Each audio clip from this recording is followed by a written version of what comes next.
Good evening and welcome to the Guyana TV9 News Bulletin for October 10, 2025. I'm Adana Doric. And the headlines tonight: don't sign over your property without will. Minister Prasad warns elders amidst rising abandonment cases. PPPC tightens grip on Region 4 as Climsford Belgrave elected chairman. Mothers identified as main perpetrators in rising child abuse cases across Guyana. President Ali praises outgoing regional leaders for dedication and service. APNU-WIN backdoor deal collapses ahead of regional elections. And tied vote in Region 10, chairmanship race leaves final decision to local government minister. Now for the news in depth.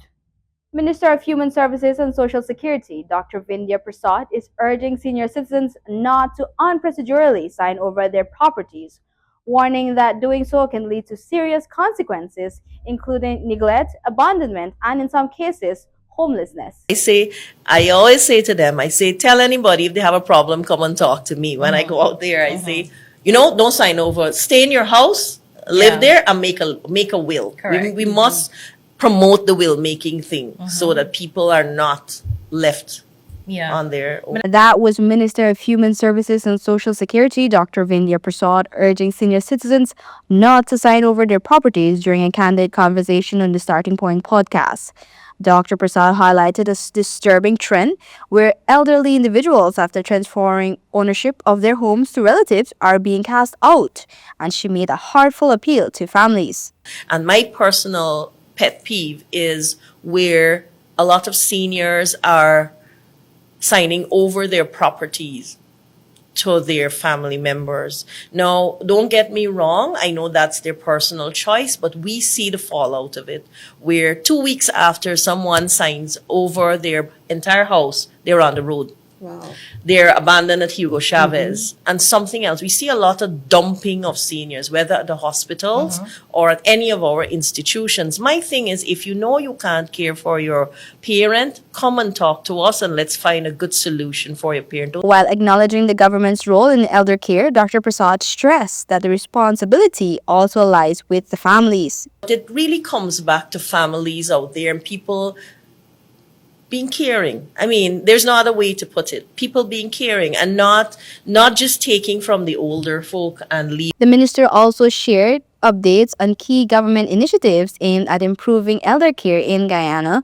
She revealed that the PALM, the country's only state-run elder care institution, currently houses around 150 persons, and plans are underway to build similar facilities across Guyana. She expressed her support for expanding the home-based care initiative to allow more seniors to receive support while remaining in their homes. Another initiative, the Golden Generation Hub, has been launched to provide recreational activities, wellness walks, and a safe space for seniors to discuss key issues like elder abuse. We've seen it happen, and many times they don't know how to report it, she said. Minister Prasad stated that protecting the dignity, rights, and well-being of elderly requires not only the government actions, but a cultural shift in how society treats its seniors. Adana Dorek, Guyana TV9 News. Climsford Belgrave have been elected as chairman of Region 4, Regional Democratic Council RDC, while Dioraj Not has been elected as vice chair, cementing the People's Progressive Party Civic PPZC control over Guyana's most populous and politically significant region. Belgrave secured 18 votes to defeat APNU Shanika Haynes, who received 8 during Friday RDC elections, while Dioraj Not elected vice chairman of Region 4 after securing 17 votes. Not now joins regional chairman Climsford Belgraves, marking a historic first in which the PPPC holds both key leadership positions in Guyana's most populous region. The victory follows the PPPC's strong showing in the 2025 general and regional elections and extends its leadership grips across multiple regions. Region 4, which includes the capital city Georgetown, as well as Key, East Bank, and East Coast Demnora communities, remains the country's economic powerhouse and a focal point for national policy execution. According to the official gazette, Region 4 RDC is composed of 17 councillors from the PPPC, 9 from a Partnership for National Unity APNU, 8 from We Invest in Nationhood WIN, and 1 from the Forward Ghana Movement FMG, the Alliance for Change AFC, and Assembly for Liberty and Prosperity ALP, which also contested the polls, did not win any seats. Belgrave's elections consolidates PPBC's leadership in the region that encompasses the capital city, Georgetown, and major communities along the east coast and east bank of the Mrara, widely considered Ghana's political and economic hub.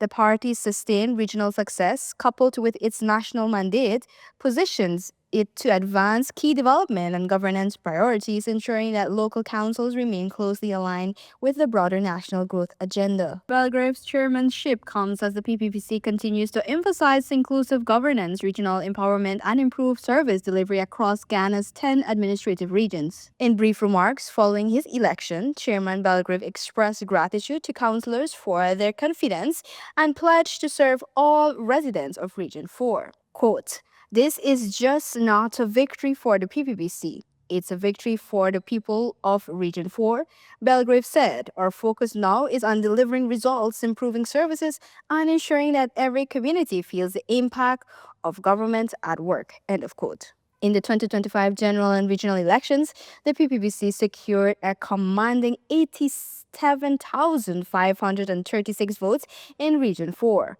Adana Dor, Ghana TV9 News. Minister of Public Utilities Deodat Indar joined President Dr. Irfan Ali's cabinet outreach at Long Creek along the Linden-Susai Highway on Thursday, where he addressed residents' concern on electricity, water, and land, while outlining government plans to deliver reliable power and strengthen community development. Minister of Public Utilities and Aviation Honorable Deodat Indar on Thursday participated in the presidential cabinet outreach held at Long Creek along the Linden-Susdike Highway. The outreach, led by President Dr. Irfan Ali, brought together ministers and advisors who were dispatched across various communities to engage residents directly, listen to their concerns, and discuss ongoing and future development plans.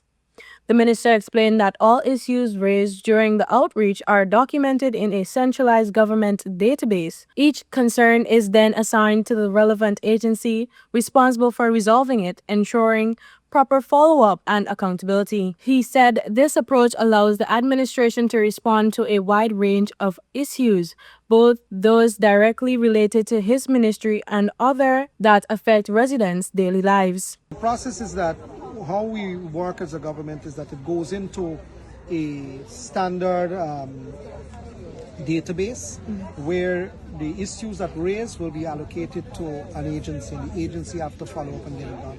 But when we come here, we listen to all of the issues that are, related to government. Not just one particular issue. People raise. Minister Indar also confirmed that Cabinet will approve funding to extend electricity lines to Long Creek and surrounding communities. This move is part of a broader initiative by the government to bring reliable power to off-grid areas along the Linden-Susdike Highway, supporting improved living standards and future economic opportunities for residents. We're now running the line to Soweo. So we're going to bring electricity here. That was approved by Cabinet, and it went to Parliament. We got that money to do some of these communities. So we're going to run power here. So that's two major issues. And He further noted that while some of the challenges raised can be addressed quickly, others will take more time depending on available resources and the nature of the issue. Minister Indar explained that the government will prioritize actions based on urgency and feasibility, adding that teams will meet to plan short, medium, and long-term solutions to ensure effective implementation across all communities engaged during the outreach. we have to capture everything, and then we'll go, and then we'll sit as a team and see what can be done now and the next, and how you implement it. As part of a cabinet outreach on Thursday, ministers fanned out across the Susdike Linden Highway and engaged residents on the development priorities for their communities. Joined by advisors and members of parliament, ministers met with residents of Wayakabra, Ideal Road, Hararuni, Yarakabra North and South, Kurukuru, St. Cuthbert's Mission, Laluni, Long Creek, Hillfoot, Swan, Circuitville, Kairuni, and Dora. Faith Sandy, Ghana TV9 News. Negotiations between the A Partnership for National Unity APNU and the We Invest in Nationhood WIN party broke down Friday, exposing fractures in the opposition ahead of regional chairpersons and vice chairpersons elections. APNU confirmed its move forward independently after WIN allegedly tried to sideline the coalition from several key regional leadership positions. The backdoor talks had aimed to produce a united opposition front to counter the People's Progressive Party Civic PPPC, but mistrust and competing ambitions prevented any agreement. APNU quickly filed its own slate of candidates, signaling a clear break from WIN's strategy. The parties were unable to finalize an understanding before the elections, the party said in a statement. The collapse comes as the PPPC secured major victories in multiple regions during the 2025 general and regional elections. Analysts say the opposition inability to coordinate now raises questions about its capacity to challenge the ruling party influence at the regional level. We now take a short break and we'll be back.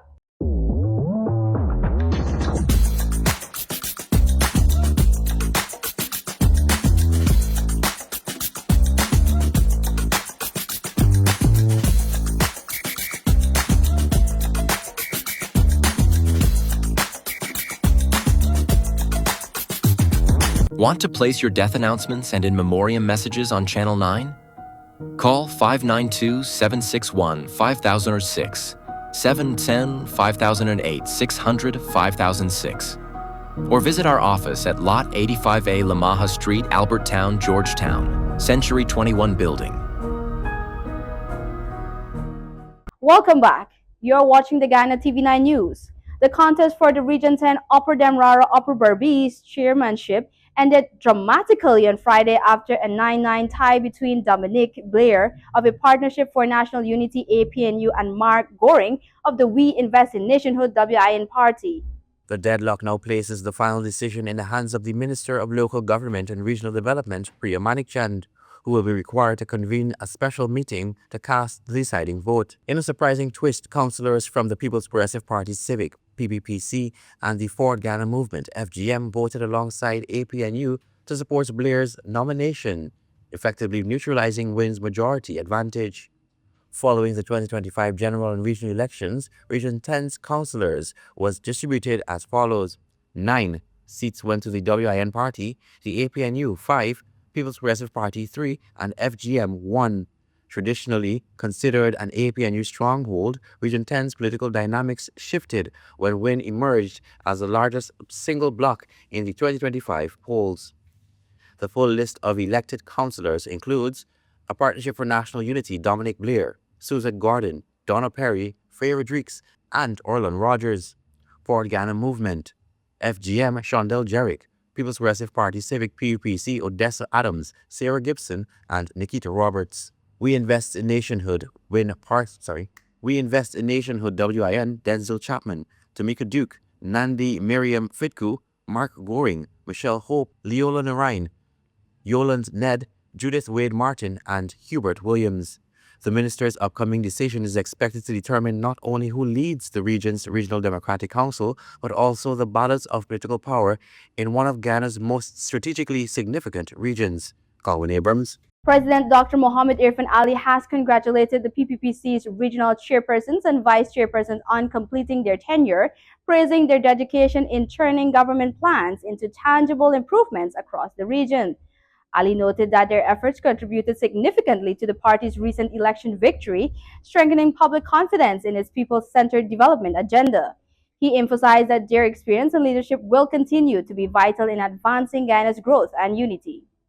More than 2,600 confirmed cases of child abuse have been recorded across Guyana since the start of the year, while neglect topping the list of offenses. Human Services and Social Security Minister Dr. Vindhya Prasad says mothers account for the majority of perpetrators as the ministry intensifies efforts to protect vulnerable children through targeted interventions like the Street Light Project.